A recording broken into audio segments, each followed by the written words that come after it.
Hola, ¿qué tal? Bienvenidos y bienvenidas a otra entrega de Pensamiento Crítico, programa periodístico pensado para debatir y analizar los temas de actualidad. Hoy, más que nunca, Ecuador es una banana república, pues quien nos gobierna es Daniel Noboa Sin, heredero de esa dinastía.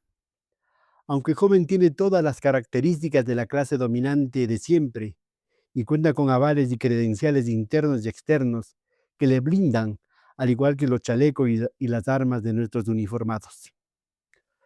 El domingo inició oficialmente en Ecuador la campaña electoral para elegir un binomio presidencial y 151 asambleístas. Pero aquí siempre estamos en campaña, sobre todo para el actual presidente candidato o candidato presidente, quien, a quien le vale un tatuaje o un TikTok, constitución, leyes, la institucionalidad de la República, pues para él y sus colaboradores la democracia se resume en un cartón con su imagen a full color. Pero para que eso ocurra está de por medio la complicidad de los organismos electorales, judiciales y de control. Sumamos a ello los poderes fácticos y corporativos.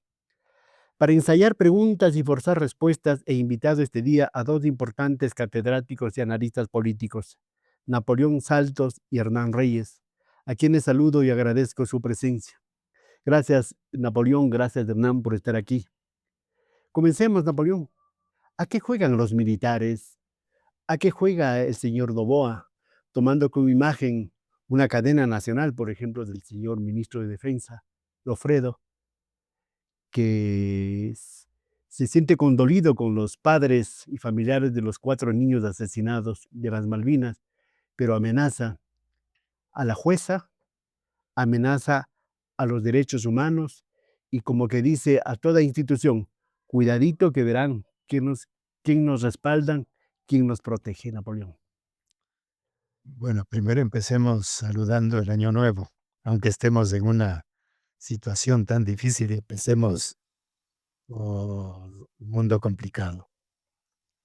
¿Cómo titular este inicio de año y este inicio de la campaña? Yo creo que yo le pondría como dos títulos: monarquía autoritaria y la banalidad del bien. Porque este es un problema que se da a nivel del Estado. Como tú dices, ¿qué papel cumple, por ejemplo, en el Estado las Fuerzas Armadas?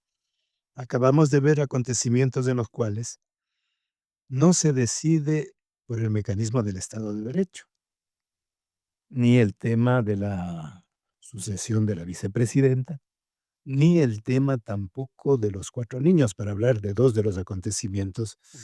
¿Quiénes son los que deciden? ¿Quiénes son los que quieren implantar su verdad? Las Fuerzas Armadas y la policía. Entonces caminamos a lo que podríamos denominar un estado policíaco, un estado en donde ya el Estado de Derecho se disuelve y rige otro tipo de lógica política.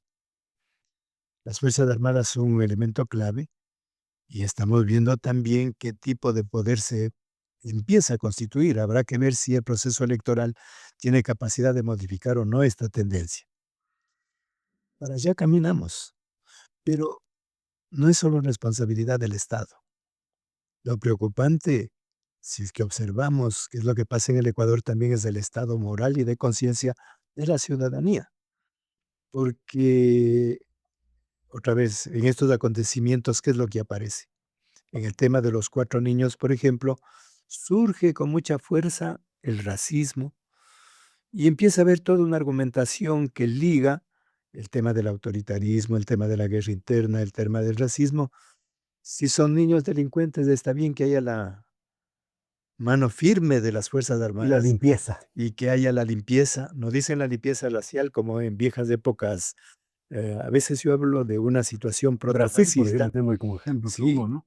vamos a un camino en esa dirección.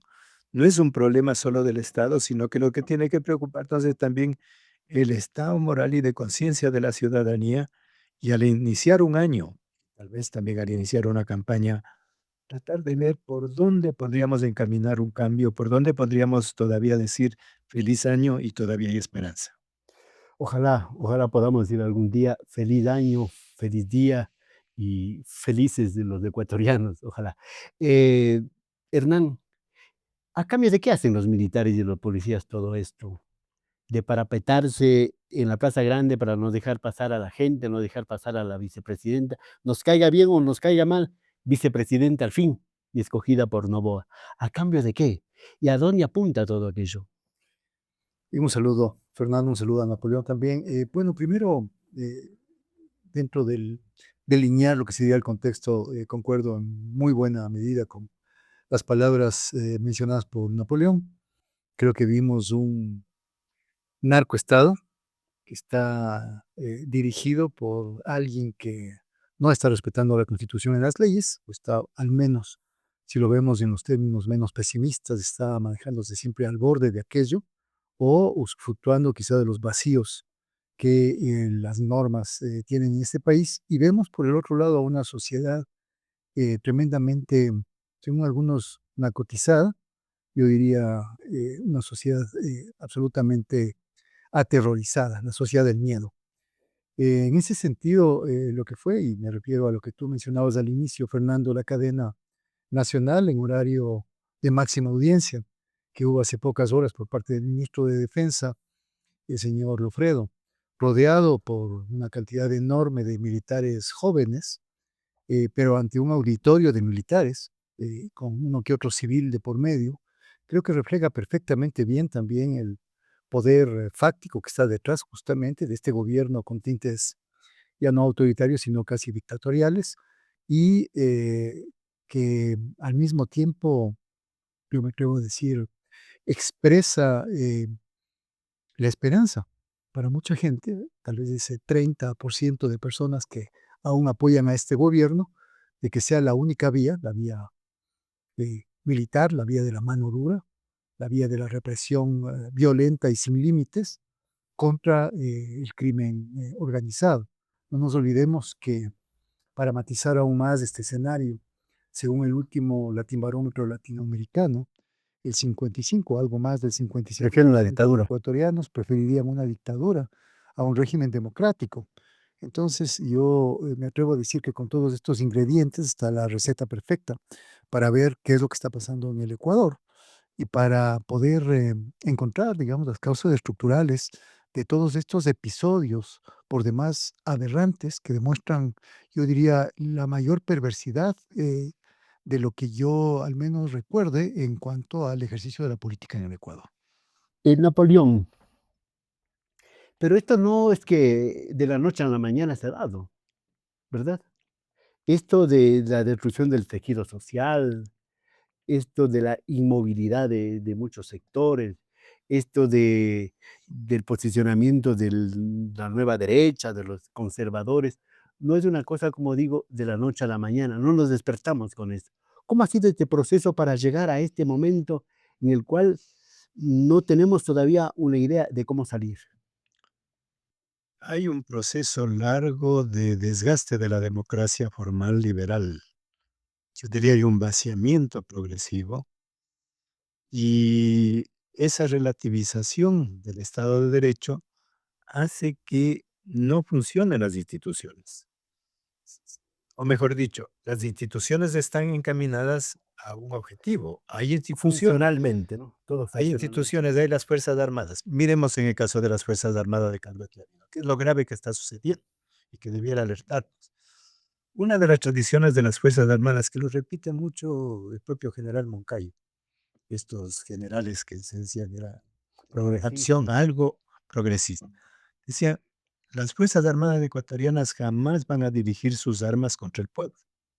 Esta era una tradición que nos diferenciaba, por ejemplo, de Chile o de todo ese cono sur. Por eso las dictaduras blandas, se decía, de Rodríguez Lara, todo eso. Pero ahora, con la estrategia de guerra interna y con todas las leyes anexas, avaladas también por otros sectores políticos y avaladas incluso por un porcentaje de la población, ¿a dónde llegamos? A creer que la salida es la mano dura de las Fuerzas Armadas, por lo tanto, démosle todas las prerrogativas, una especie de patente de corso para que jueguen, para que decidan qué pasa con la vida y la muerte. Y aquí cambia la conciencia. ¿Por qué? Porque cruzada por el racismo, los negros, los indios no son pueblo. Desaparece la noción de pueblo. Y entonces pueden dirigir, ¿qué son? criminales. Hay que se maten que hay entre ellos, se que hay- dice por el tipo. Mueren en la cárcel, en una masacre, están matándose entre ellos. Entonces se da la vuelta y esto es lo que estamos viviendo, esta metamorfosis.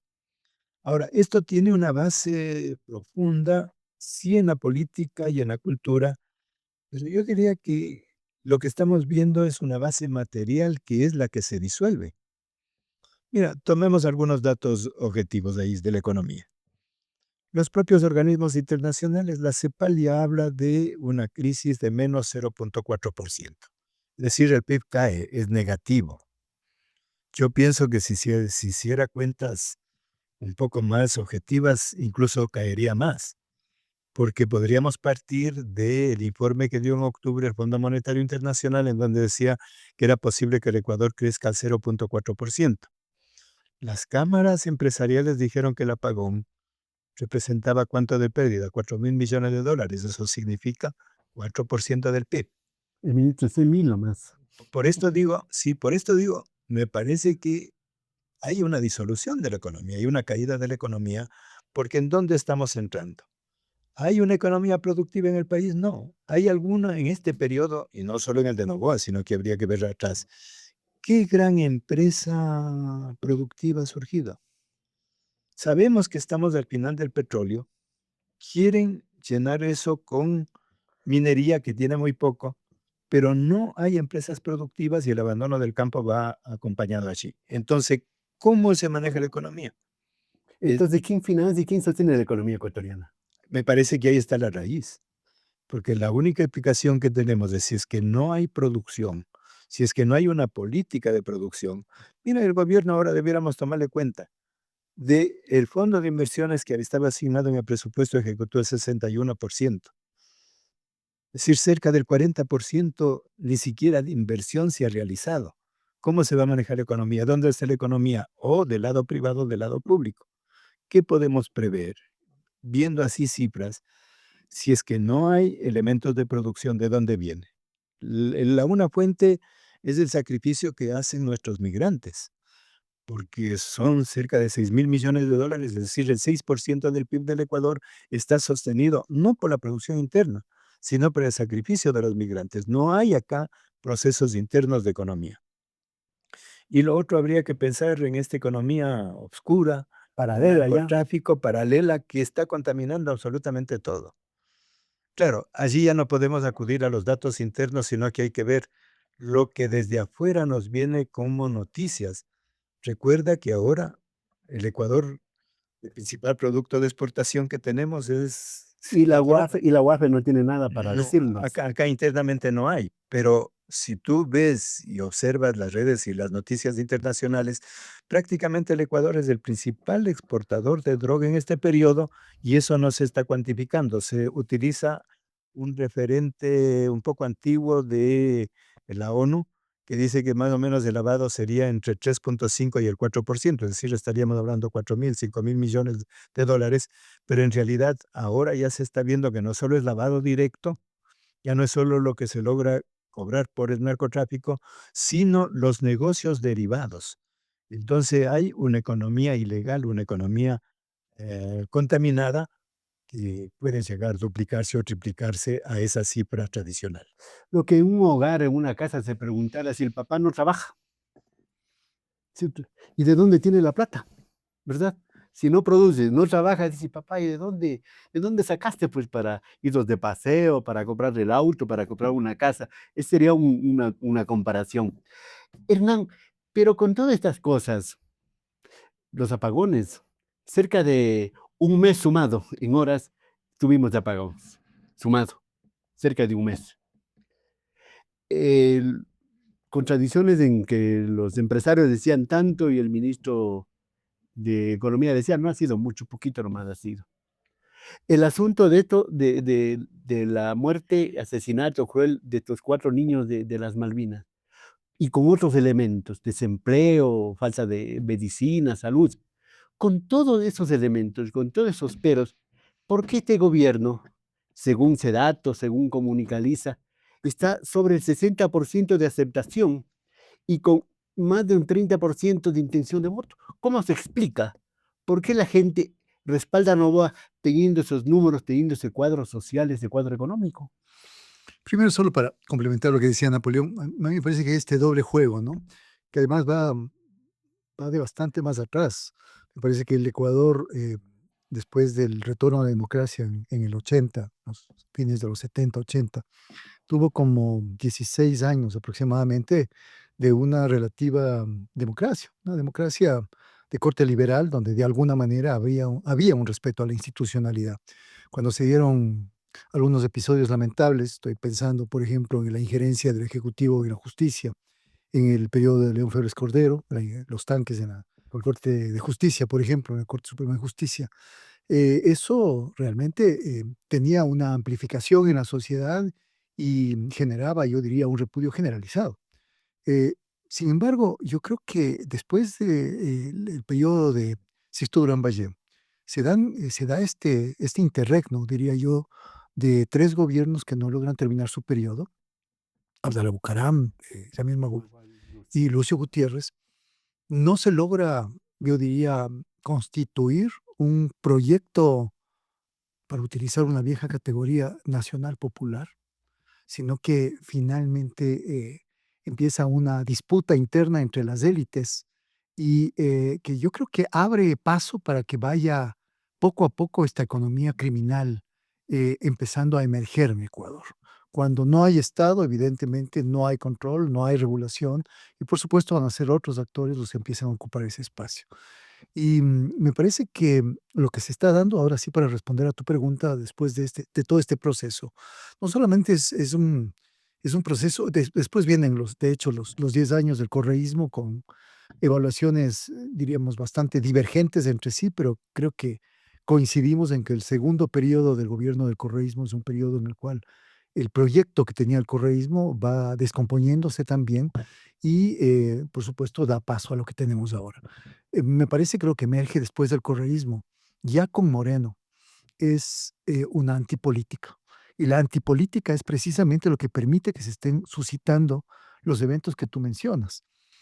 Por un lado, una especie, no sé si de indiferencia, que importismo, repudio a la política, la expresión suele ser desafección política de una buena parte de la población ecuatoriana. Buena parte de la población ecuatoriana yo creo que no está informada ni le interesa siquiera lo que está aconteciendo en el país. Eso es otro asunto.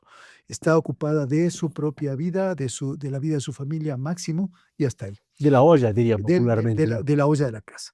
Y por otro lado, yo creo que es el tema de que cuando la política empieza a desaparecer, yo creo que lo que se genera ahí es una especie de tira y afloja, donde los actores más fuertes son los que batallan entre sí para ver quién tiene el control. Y me atrevo a decir que ese es el estado de situación actual, donde Daniel Noboa, con el apoyo de las bayonetas, o sea, de los policías, de los militares y de los policías, yo creo que ha impuesto la idea de que el más fuerte es el que gana.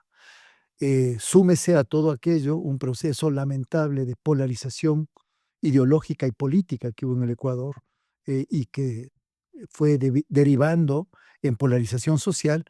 Y claro, o sea, la política de comunicación de Noboa se ha enfocado precisamente en eso. Cuando le convino, quiso mostrarse al margen de la polarización, habló de que no era ni pro ni contra de nada. eh, Significó esto una especie de apaciguamiento de lo que significaban unas virulentas campañas políticas anteriores, logra llegar al poder y muy rápidamente empieza a polarizar también y a disputar con la Asamblea y a disputar con el correísmo abiertamente. Y nuevamente divide el país en dos. El momento en que esta estrategia de división del país en dos, no una división ideológica, no una división fundamentada políticamente, yo creo que el sistema político, el sistema de partidos y organizaciones políticas en el Ecuador es un sistema en decadencia desde hace bastante rato. Yo creo que logra precisamente, primero, abrir espacios alternativos para poder dirigirse a la población. En el tiempo de Correa se hablaba de los enlaces ciudadanos, las famosas sabatinas. Correa trataba de bypassear a los medios de comunicación Poner tradicionales la agenda, ¿no? y poner la agenda en esos medios y además disputar con ellos el sentido común, ¿no es cierto?, dentro de la opinión pública. Yo creo que Noboa está utilizando tecnologías más avanzadas, llamémosle así, en términos comunicacionales. Además está dirigiéndose a una audiencia de gente mucho más joven, una audiencia que yo me atrevo a decir carece muchísimo de memoria histórica. Los jóvenes de ahora, por ejemplo, si tú les preguntas, y esto un ejercicio que solemos hacer los profesores de la universidad, sobre todo en los cursos de grado, de pregrado, les preguntamos quién es Febres Cordero, que no es un periodo histórico de la etapa de la independencia en el Ecuador. ¿Recuerdan? ¿Saben quién es Febres Cordero? ¿Quién es Sixto Durán Ballén? ¿Quién? No, la gente, digamos, los jóvenes no tienen prácticamente, la gran mayoría de ellos, noción de una realidad política muy cercana. Estamos hablando de menos de 50 años desde que gobernaron estos personajes. Y en ese sentido, yo creo que el TikTok, yo creo que el Instagram, yo creo que esta suerte de populismo barato de, no sé, expresado en la entrega de cocinas, de cocinetas de inducción a la ciudadanía, así como su padre, el señor Noboa, entregaba colchonetas. Cuando era candidato, él entrega cocinetas a inducción. Yo creo que todo eso va generando, sumado a lo que yo te decía antes, una sociedad marcada por el miedo, frente al crimen organizado, va marcando una especie de alineamiento y de identificación de un porcentaje importante, y eso es lamentable, de la población ecuatoriana, aproximadamente un 30% diría yo, más o menos, que dice, sí, ese es mi presidente. Y por eso los eslóganes del presidente: arrecho, ese es mi presidente, es el carpintero que Tres pega tres palos. palos, etcétera, etcétera. Entonces a mí me da la impresión de que el discurso mismo ya está revelando ese carácter tremendamente autoritario de algo que no es un proyecto político, porque Noboa no tiene un proyecto político. Noboa quiso llegar a... Pero hacer un proyecto de clase, pues. habría que preguntarse si tiene un proyecto de clase, porque yo creo que representa una fracción de clase, una fracción minúscula que en un momento determinado le interesa simplemente no entrar en colisión con las otras fracciones, pero no generar un gran acuerdo o pacto nacional. Yo no veo que exista aquello, un poco complementando lo que decía Napoleón también, ¿de qué vive el país? Si este es un país donde no se produce, donde las élites efectivamente no están sosteniendo, como dicen ellas, No, no, yo sobre sus creo que sí hombros la economía, ¿no? se producen muertos, cerca de 7.000 muertos en el 2024. Es el segundo año más violento de la historia de este país, porque el 2023 fue el más violento. Napoleón, con lo que dice Hernán, con ese contexto, es decir, en este país no existe contrapoderes. En este país no hay quien le pueda parar al señor Noboa. En este país existe alguna alternativa para los electores, para los ciudadanos, o tenemos que esperar que las cosas se consuman. El presente se construye en una condensación del pasado. ¿Qué es lo que puede representar Noboa? ¿Desde dónde viene su fuerza? Sí, de un lado de esta especie de política del espectáculo, de la tiktokización de el mensaje, etcétera. Pero hay una base. Si es que estudiamos la historia del Ecuador, prácticamente desde 1960, el clan Noboa, este grupo empresarial, Ponía ha sido, presidente, ponía todo. claro, ha sido uno de los que ha dominado el poder económico. El viejo Luis Noboa Naranjo, el patriarca, fue el que dominó toda el boom bananero. Y ya se instaló esa metodología.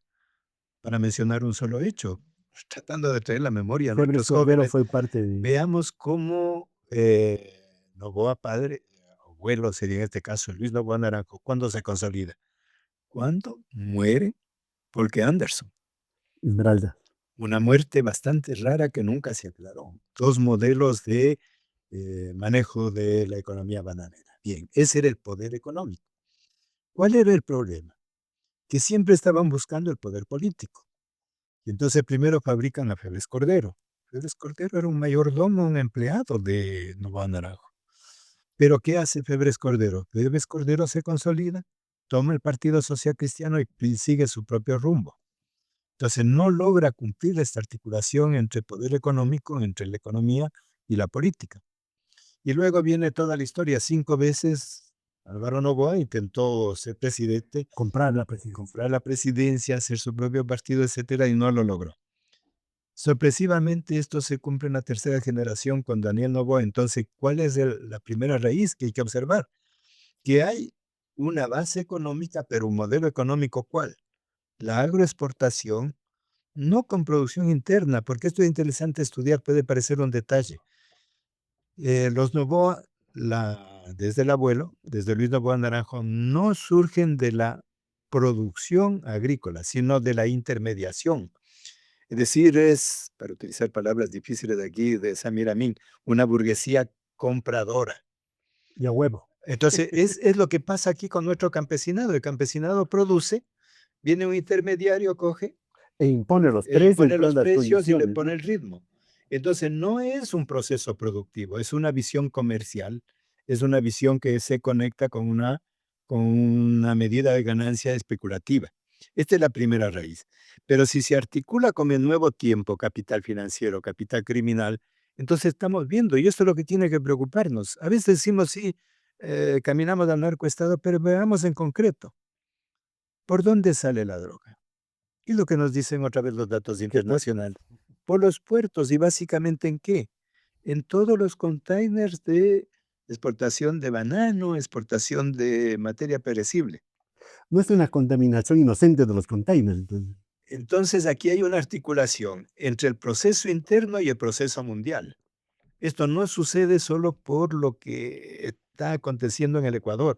En realidad, el Ecuador hemos cambiado el papel que cumplimos en la economía mundial, particularmente a partir de la dolarización. El Ecuador se creó condiciones acá con un estado débil, con una economía también débil para que seamos un espacio de narcolavado, un paraíso para el capital criminal. Pero progresivamente fuimos convirtiéndonos no solo en narcolavado, sino en el tránsito fundamental. Y allí me parece que está una de las claves de lo que sucede ahora. Quiero terminar solo esta parte con un elemento. Lo que pasa es que hay una fractura entre la economía y la vida de la sociedad y la escena política. ¿Qué estamos discutiendo ahora? La sucesión de la presidencia como tema central, y allá nos tendrán, y es importante, sí, porque ahí se juega el papel de la democracia, el Estado de Derecho. Pero hay hechos que se nos pasan por debajo. Novoa, por eso hablo del contexto internacional, está entregando las bases Galápagos como, las Islas Galápagos como la nueva base, una nueva concepción de base. Pero no es solo aquí. En Colombia está la octava base, la isla Gorgona. En Costa Rica está la isla de los Cocos. Es decir, estamos metidos ya en una guerra geopolítica y estamos alineados. Y todo eso va a tener efecto en esta fractura entre la escena y los hechos profundos que se nos pasan por debajo y que no logramos encontrar una respuesta. Eh, Hernán, con este panorama que describe Napoleón, un panorama del pasado y del presente, ¿verdad? Entonces yo te pregunto, ¿qué, qué futuro tenemos? ¿Qué nos espera el 2025 y los años sucesivos en el Ecuador? Tomando en cuenta que en este marco, en este contexto, estamos desarrollando una campaña electoral y a puertas del domingo 9 de febrero, ir a la primera vuelta electoral para elegir un binomio presidencial, elegir 151 asambleístas, o si hay una segunda vuelta, pues que será posterior. ¿Qué está en juego? ¿Cuál es el futuro? ¿Qué nos espera a los ecuatorianos? Pues unos emocionados dirán que gana Noboa y en primera vuelta, otros dirán otra cosa. ¿Qué le espera a este país? Mira, haciendo una simplificación y más allá de los nombres, digamos, y de la coyuntura, de lo que pasa en febrero, los resultados. Yo diría, hay dos caminos. Uno, una profundización y un ahondamiento de las condiciones de descomposición, yo diría social, porque hay una descomposición social en el Ecuador, de la desinstitucionalización del Estado, de la presencia con mayor fuerza y profundidad de lo que decía Napoleón, el capital criminal, digamos, a nivel del Ecuador, y de fortalecimiento y concentración de la riqueza en manos de las élites, empobrecimiento de la mayoría de la población, a pasos, yo diría, bastante agigantados. Yo creo que esa es una posibilidad.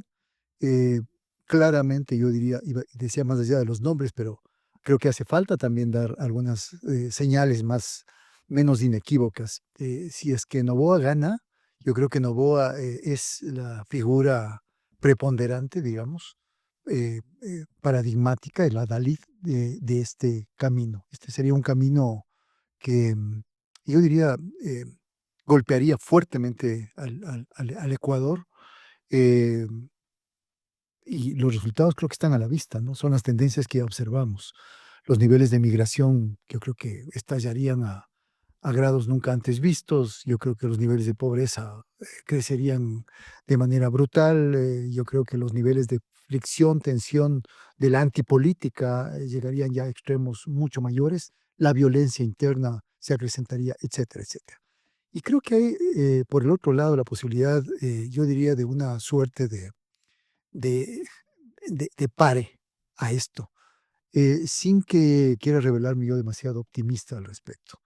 Me parece que el Ecuador, gane quien gane en febrero, enfrenta una situación crítica hacia el futuro. Si solamente vemos el estado de la economía nacional, el estado en que nos dejan los últimos gobiernos de economía nacional, es un estado absolutamente lamentable. La economía nacional, digamos, está sometida y absolutamente atada al endeudamiento externo.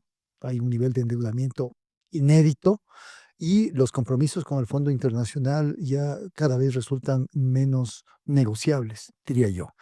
El déficit de la caja fiscal, y etcétera, yo creo que está a la vista.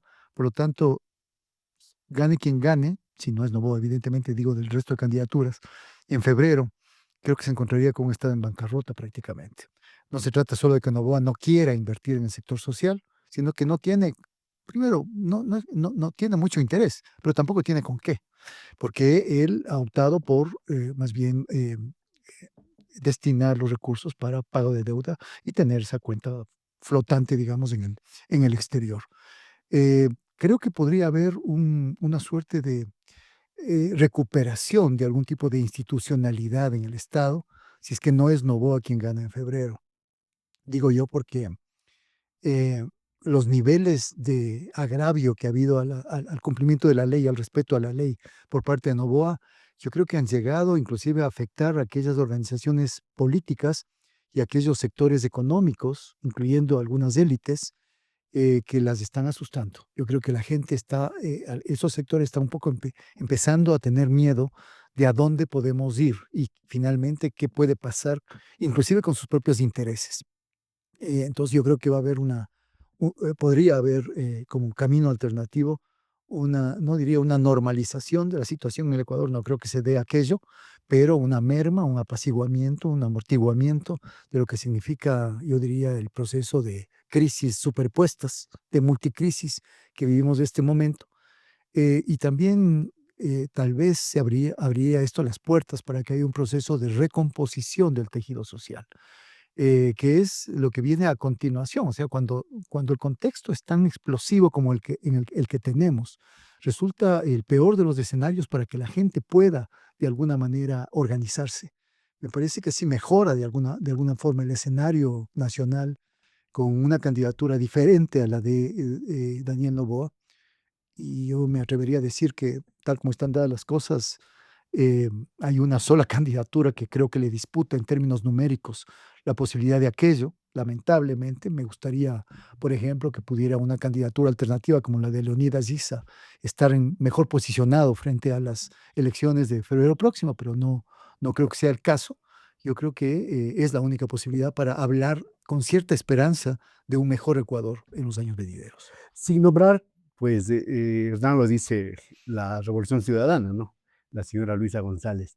Comparte Napoleón Saltos ese temor de Hernán respecto a que si gana Daniel Noboa, el Ecuador se vería en mayores aprietos y un destino bastante funesto. Y comparte a la vez el optimismo que podría darse, al menos de frenar, de poner una pausa en toda esta degeneración con una candidatura que no sea la de Noboa, la que gane en febrero o en la segunda vuelta.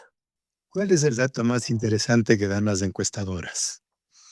Porque lo que nos queda, como estamos viendo las elecciones como un score, ¿no es cierto? ¿A cuánto va el partido de fútbol? Pero ¿cuál es el dato más importante, el que no se publicita? Todas las encuestadoras están diciendo que el 56, algunas hablan del 60% de la gente no tiene todavía decidido su voto. Esto es importantísimo entenderlo. Entonces, ¿con qué porcentaje están trabajando los resultados? con el 40%. Es decir, con el 40%, Noboa tiene un apoyo No del se puede 80%. perfiar o no se puede Con el Arroyo tiene y hay una polarización. Entonces se va creando una escena de polarización que, claro, si es que van las cosas así, dejamos de ver un proceso profundo que hay en la sociedad. Porque esa fractura de la cual estaba hablando entre los procesos sociales y la escena política se refleja, sí, también en la indiferencia y a lo mejor a través del temor, pero se refleja en una expectativa. Por eso es que en el Ecuador acabamos de pasar las últimas elecciones. Más allá de las encuestas, de repente viene un acontecimiento nunca esclarecido, el asesinato de Villavicencio, y te modifica. ¿Por qué me refiero a esto? Porque hay que ver ese proceso profundo de cómo intuitivamente, instintivamente la población busca o trata de pensar que puede haber una diferencia de posiciones y cuando hay oportunidad se expresa. El último proceso electoral es muy importante estudiarlo porque recordarás que ya nos pusieron ahí la famosa consulta popular. Entonces, la consulta popular del un lado era todo sí por parte de Noboa, ¿cierto? 11 preguntas, todo sí. Y del otro lado, todo no de parte de las fuerzas opositoras, particularmente la Revolución Ciudadana. ¿Qué hizo la gente? Es interesante estudiar esto. Reflexionó y tomó su y propia se decisión. concentró en su propia decisión. Y de alguna manera les dejó en offside a los dos. Por eso yo hablo de la existencia de una fuerza sí subterránea con una paradoja, que no tiene expresión política. Con una paradoja Pero que no es amorfa. es un poco, es todo un pensamiento, una especie de inconsciente colectivo, una especie de visión que tiene que caracteriza al país. Eso puede verse a lo mejor en proyección, momentos de explosión, momentos de rebelión, que no creo que sea el momento actual. Entonces va a haber todavía este espectro que hay que observar cómo evoluciona. La tendencia, dado el juego de los medios, dado el juego de las fuerzas que están operando, es a crear una polarización, y es lo que dice Hernán, o sea, una polarización entre Noboa y Correa, o entre Noboa y el correísmo. Esa es la tendencia tal como está dada. Pero hay el otro elemento. Entonces, cuando hablamos de perspectivas, yo creo que hay que complementar esto. ¿Cómo logramos que esta fuerza que emerge y que está presente ahí, cada vez que tiene oportunidad se revela? Digo, en la consulta se reveló con este voto propio, o en momentos de rebelión se revela con lo que se llama una violencia divina, para emplear un término, con la capacidad de estallar que contempla la Constitución, el derecho a protestar. Eso está subyacente. Yo creo que todavía eso le diferencia al Ecuador de otros países, todavía. Allí está mi expectativa, porque por arriba ahí coincidiría más con el pesimismo de Hernán que con el optimismo. O sea, creo que por arriba no hay mucha posibilidad de una modificación. ¿Por qué? Porque más allá de la escena hay una especie de cogobierno. Otra vez yo voy a los datos duros que tenemos que estudiar. Revisa en el periodo de Noboa los proyectos fundamentales cómo fueron aprobados. Todos los proyectos de ley fueron aprobados por consenso. ¿Dónde está la discrepancia? ¿Quiénes aprobaron el proyecto del uso Mira, de pues, armas por las Fuerzas Armadas? ¿Quiénes aprobaron? Noboa.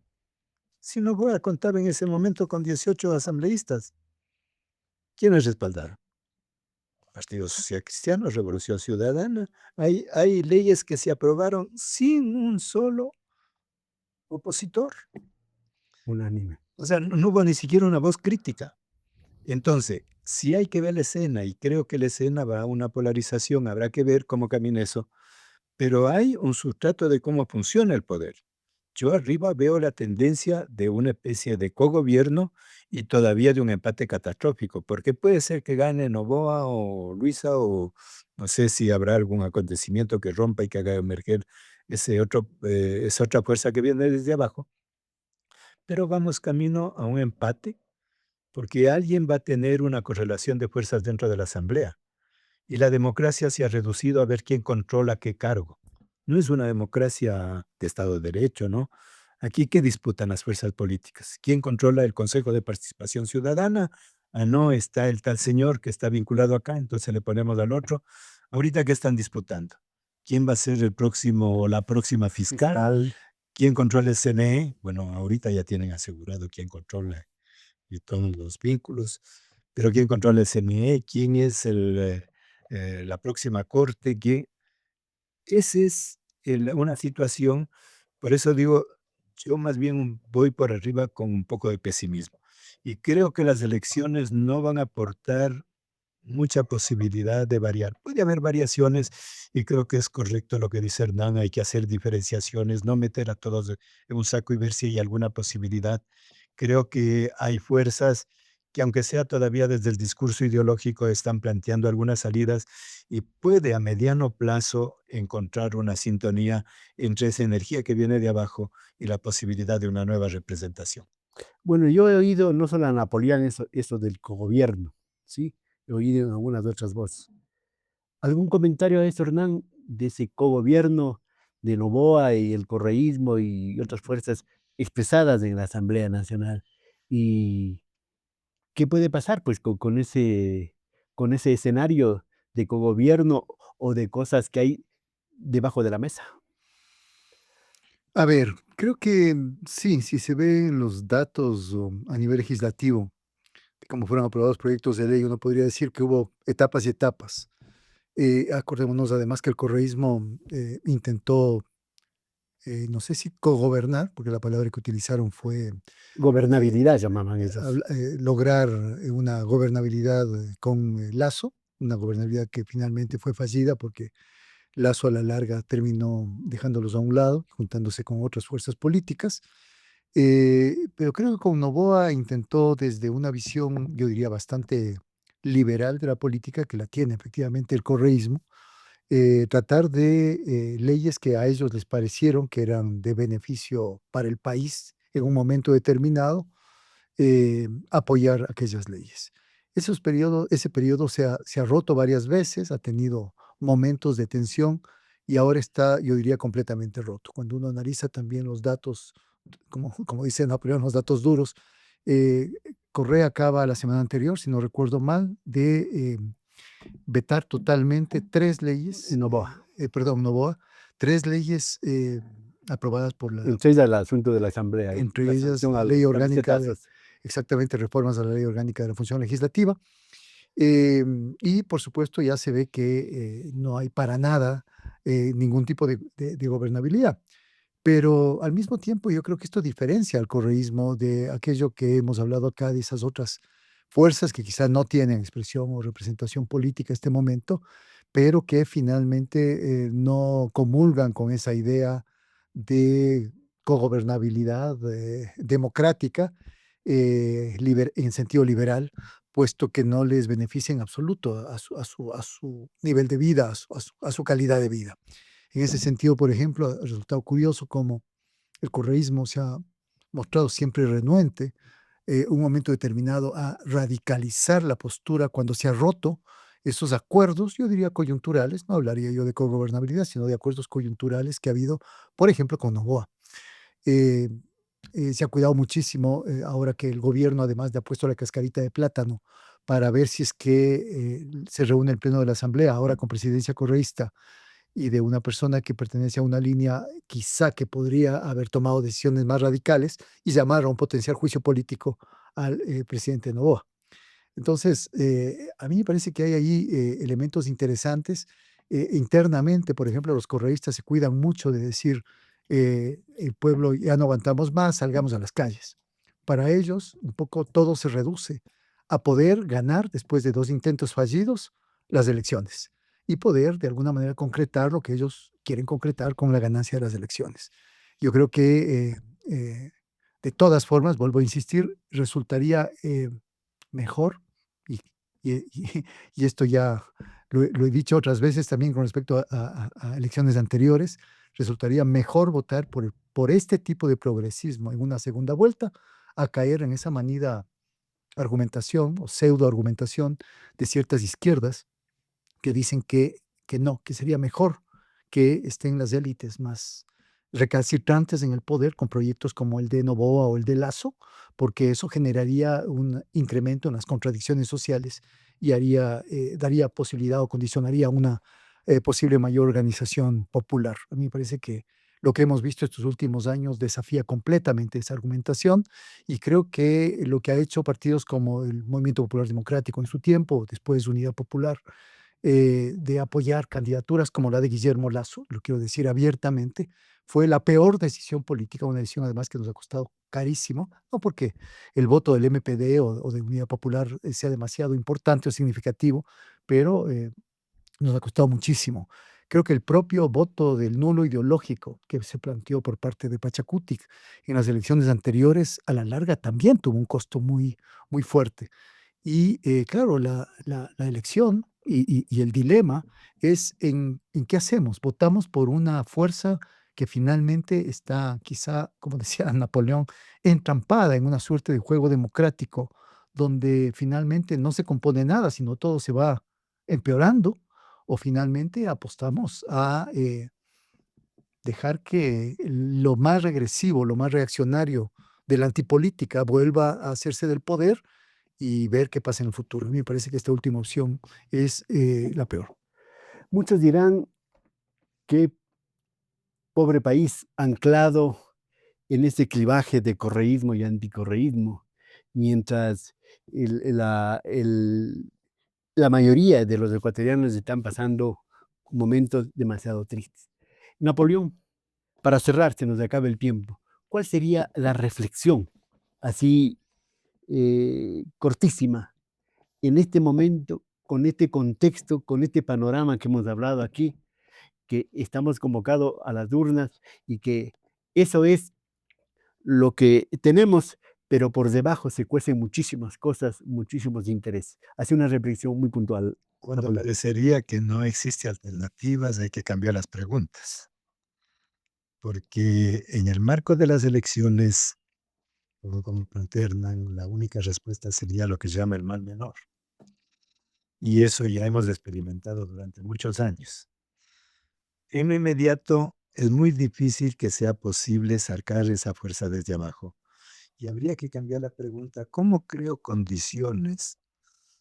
¿Cómo hago un camino que va a ser difícil de reconstituir ese tejido social más allá del papel del Estado Hasta y de las crear fuerzas esas armadas? condiciones, ¿qué pasa Yo con el sé que país? va a demorar, pero hay procesos que también son interesantes, porque ahora hemos hablado un poco de la escena, pero ¿cómo se sostiene el Ecuador? Estábamos preguntando. Miremos, ¿cómo se sostiene? La canasta familiar, ¿de dónde viene? Ahí te dicen los datos duros, como me acostumbro a decir, 62% produce las comunidades campesinas indígenas de campesinado, sin apoyo del Estado. ¿Cuánto es el presupuesto anual del Ministerio de Agricultura?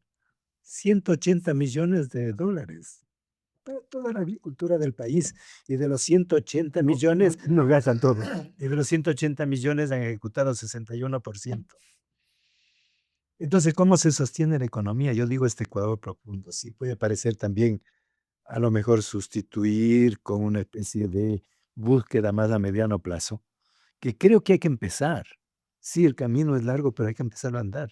Entonces, si lograríamos que esas fuerzas, que a lo mejor van a ir con el correísmo, van a ir con ISA, van a ir con los otros, que ven cómo, por dónde salir, si se lograría reunir eso más allá de los juegos de escena, más allá de las trampas electorales, más allá de este sinsabor que queda, porque también uno vive la angustia que vive la gente, la inseguridad, esta angustia moral, esta situación, pero hay energías. Yo vería allí una posibilidad que es un poco dura, pero tenemos que empezar y creo que el deseo para el año nuevo es ese, que sea un nuevo comienzo, a lo mejor de algo que va a fructificar un poco más adelante. Hernán, vamos acabando contigo. Una reflexión. Y quisiera esta reflexión de un académico, de un docente, porque las universidades han cerrado las puertas al pensamiento, a la crítica, a la propuesta. No existe ninguna universidad, a excepción a lo mejor la de Cuenca un poquito, que diga esta boca es mía, esta es mi propuesta, o algún viso de comentario tenga. Así brevemente, ¿cuál es tu reflexión en este momento, Hernán? Yo diría, hablando de la Universidad Ecuatoriana, 4 periodos consecutivos. Una universidad que algún momento me estoy refiriendo a la década de los 70s, 80s, de manera un tanto desordenada, era una universidad tremendamente politizada en el buen sentido de la palabra. Es decir, atenta a lo que está pasando y dispuesta a tomar posición frente a abusos del poder. Esa es la universidad que yo conocí de estudiante. Posteriormente a eso, la De se enfrentar a las dictaduras, ¿verdad? En alguna medida. Además, así es. Posteriormente vienen los regímenes democráticos, estos regímenes, estos 16 años de democracia. La universidad entra en una especie de proceso de, no sé, yo diría profesionalización. Esa es la meta fundamental de la universidad, en ligación con el aparato Y productivo formar para el mercado, ¿no? y formar para el mercado, exactamente, de la mano del modelo neoliberal. Y luego de eso, eso se intensifica más con una suerte de etapa de tecnocratización de la universidad durante la época del gobierno de Correa. ¿Cuáles son los costos que eso ha tenido para la Universidad Ecuatoriana hoy en día? Yo diría su ausencia, y yo diría casi total, de protagonismo y de voz ante lo que está pasando en el país. Creo que un sector consciente de docentes que todavía quedábamos o quedamos, digamos, en las universidades públicas y en algunas particulares, participaron, por ejemplo, en los levantamientos del 2019 y del 2022, en los paros plurinacionales de estos 2 años, apoyando desde la retaguardia fundamentalmente, no como vanguardia, sino como retaguardia, la protesta liderada por el movimiento indígena. Pero más allá de eso, pare de contar. Hubo algunas universidades que ni siquiera hicieron eso. Y hoy en día, creo yo, la mayoría de las universidades, con poquísimas excepciones, no alcanzo a contar con los dedos de una mano, están absolutamente amedrentadas y sometidas al poder político, al O gobierno de cooptadas, turno, ¿no? o cooptadas por unas, diría yo, por estamentos, por ejemplo, docentes caracterizados por lo acomodaticio, por el oportunismo, y por el otro lado, por autoridades que lo único que les interesa es que no les recorten presupuesto el siguiente año.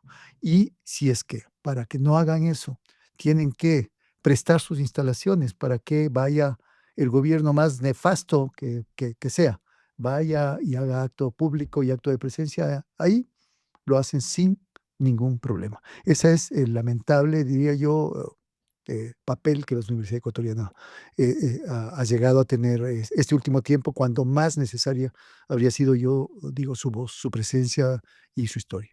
Aquí en Pensamiento Crítico hemos procurado formular preguntas, pero siempre las preguntas quedan sobrando y las respuestas quedan pendientes, ¿sí? Queremos seguir hablando de esto porque el Ecuador no se termina el 9 de febrero, ¿sí? Ojalá quisiera que comience el Ecuador esa fecha y de ahí en adelante. Agradezco a Hernán Reyes y a Napoleón Saltos por haber compartido este diálogo aquí en Pensamiento Crítico de Utopía Comunicaciones. Señoras y señores, amigos y amigas, hasta la próxima.